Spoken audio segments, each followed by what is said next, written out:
माननीय common Choubey sir यांनी आम्हाला क्राईम मीटिंगमध्ये आदेश दिले होते की 13 ऑगस्ट ते 27 ऑगस्ट दरम्यान अवैध शस्त्र बाळगण्याच्या विरोधात कडक कारवाई करावी असे आम्हाला सक्त आदेश दिले. त्या अनुषंगाने माननीय पोलीस उपायुक्त गायकवाड सर यांच्या मार्गदर्शनाखाली आमचे API जोहेब शेख, PSI वावळे व आपल्या PSI हवालदार खेडेकर व इतर स्टाफ यांना आम्ही सक्त सूचना देतो की आपल्याला कुठल्या परिस्थितीत आपल्या हद्दीमध्ये असे अवैध शस्त्र बाळगणारे लोक आहेत त्यांच्यावर कडक कारवाई करायची. अशी आपल्याला गोपनीय माहिती भेटली की हे आमच्या गायकवाडचा गुन्हेगार आदित्य शिव विशाल घारू हा काहीतरी घातपात करायच्या उद्देशाने आपले वेपन घेऊन फिरतोय अशी माहिती भेटली.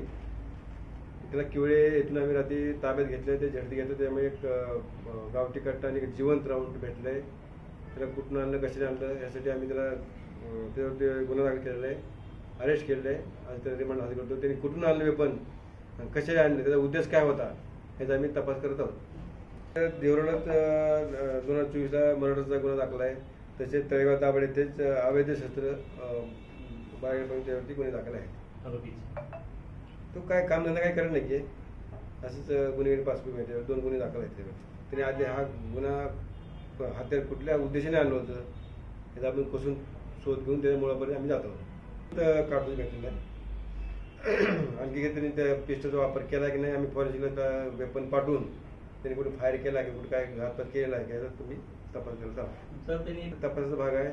रिमांड हजर करतो आम्ही.